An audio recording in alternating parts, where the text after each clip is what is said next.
I've been waiting on water here for 68 years. No water yet. My children had to carry water from all the way down under the hill in buckets. They had to carry the wash water. And I washed on a board. You know what that means? A tub and a board. So it was rough, really rough. But I had children, they helped me.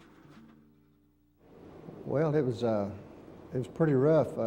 People had to haul water. And of course, a lot of them built water cisterns so they'd catch rainwater. And that's about the only way we had getting any water. We either hauled it or caught the rainwater. We have people that a lot of them do not have bathrooms in their home. A lot of people don't have a kitchen sink in their home because they don't have water.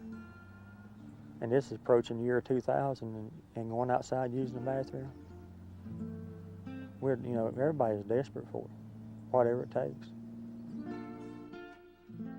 With the mining that's been done, a lot of springs and wells have been depleted. Many wells now have no water at all, and those that do have water have high levels of iron and manganese. So the mineral content is such that it makes it not very good for drinking. It also is discolored, so it makes the washing of clothes a big problem. Smith Ridge, Virginia. About 150 people, 60-some houses, and 4 churches lining a winding 7-mile road.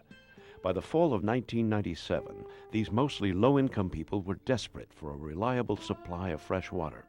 So about 50 or 60 of them attended a meeting of the Tazewell County Public Service Authority and asked if anything could be done to help them. Funds for public water projects were scarce, they were told, and Smith Ridge was competing with larger communities which had priority. Gravely disappointed, the delegation from Smith Ridge returned home, but as it turned out, the timing of their request was perfect. The Virginia Department of Housing and Community Development at that time was looking for a community in which to launch a new initiative called Self-Help Virginia. It was to be based on the Small Towns Environment Program, or STEP, developed by the Rensselaerville Institute in New York. The idea behind STEP is that small communities can lower the cost of water and sewer projects by employing volunteer labor to install them. For over 20 years, the Institute has helped communities in 17 states undertake more than 300 STEP projects, working in partnership with the U.S. Environmental Protection Agency, the Ford Foundation, and the state governments. We came up to Smith Ridge and met with the folks in the church down the road here, and there was 40 or 50 people in there. We were amazed how many people were there with the size of the community here. Rob Hand explained the program, and Jimmy Wallace asked if there's any spark plugs. Told him what Sparkplug is. That's the person that's energized and is going to take responsibility for seeing the project through. And everybody in the room pointed at 2 guys. We knew right then we had our spark plugs. The state estimated that the cost of laying 7 miles of pipeline, if it were contracted out in the usual way, would be $1,028,000. But based on what the Smith Ridge volunteers said they could do themselves, only $350,000 in community development block grant funds were budgeted for the project's completion. We look for basically 2 things, readiness and capacity.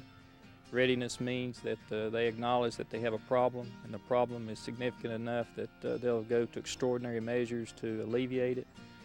Capacity is once we determine the readiness is there, that they have the people and the skill level necessary to pull it off.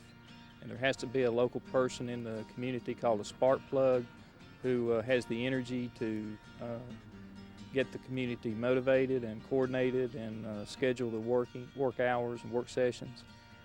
Once we meet all those thresholds and they can convince us they can do the project for at least 60% of what it would cost to do it conventionally, then we'll be at the point of being able to offer them a grant and get under construction. Mike Taylor agreed to serve as the project's chief sparkplug. Henry Stiltner was his backup. Technical assistance was provided by Rob Hanna, director of the Rensselaerville Institute's offices in Austin, Texas. A plan of action was developed by the volunteers. Heavy equipment, 2 operators, and a construction supervisor were provided by the Tazewell County Public Service Authority. And finally, on April 6, 1998, ground was broken for the first self-help project in the Commonwealth of Virginia. An average of 17 volunteers, men and women, worked 6 days a week digging trenches, shoveling gravel, laying pipe. Others flagged traffic, cooked, and served hot meals. I'm over the flagmen that I get, the people that I get to flag. I have about 8 scheduled a day, 2-hour shifts, and that's 6 days a week. And we've been doing this ever since we started the project.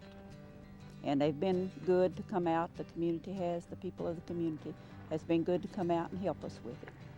Each time I called on them, they was always there.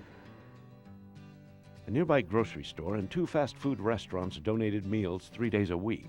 On other days, volunteers provided them. And slowly but surely, the pipeline made its way up Smith Ridge. On their worst day, the volunteers laid only 131 feet of pipe.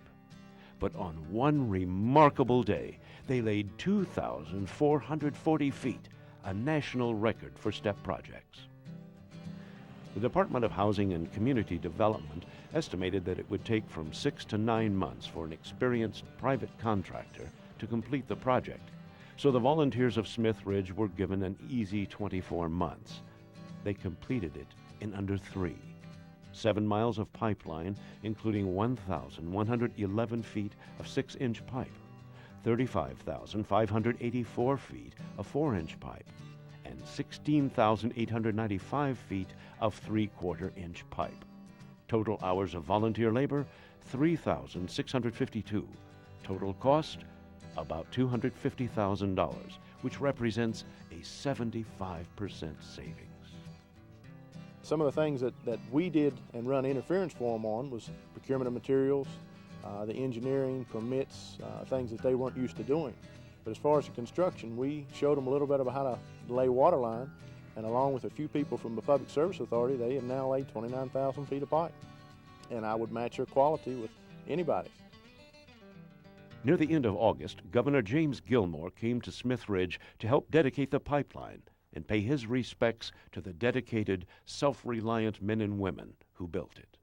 There's one thing I come away from this with as governor of Virginia is the excitement of seeing a community come together and have this kind of pride in the success and hard work that would cause you to do such great and material work.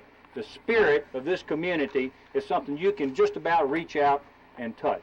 I want you to know that maybe at the end of the day, that is the greatest accomplishment and an inspiration to everybody across the Commonwealth. As governor of Virginia, I congratulate you, I thank you, and I'm proud that you allowed me to be a part of this today. Thank you very much.